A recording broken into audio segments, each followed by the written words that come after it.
Γεια, είμαι η Έλενα από το blog mommystyle.gr και είμαι σήμερα εδώ μαζί με το γιο μου αντιμέτωπη με την πρόκληση των Pampers.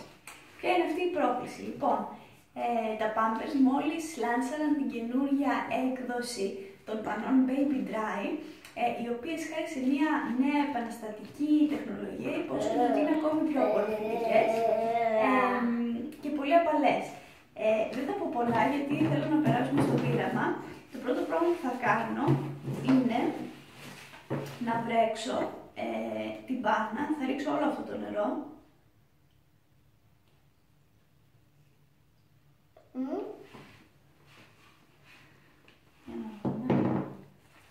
Wow.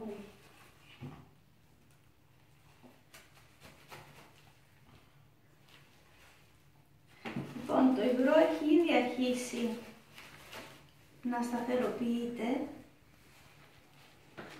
και το βλέπω ότι σιγά σιγά περνάει και στα πιο κάτω στρώματα. Λοιπόν, και τώρα το πείραμα του χαρτιού. Τελείως στεγνό. Και βλέπω εδώ τις τρεις κοιλότητες, οι οποίες είναι σχεδιασμένες έτσι ώστε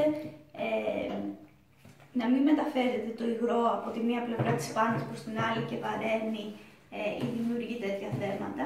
Και τώρα θα κόψω την πάνα για να δούμε τι γίνεται στο εσωτερικό της.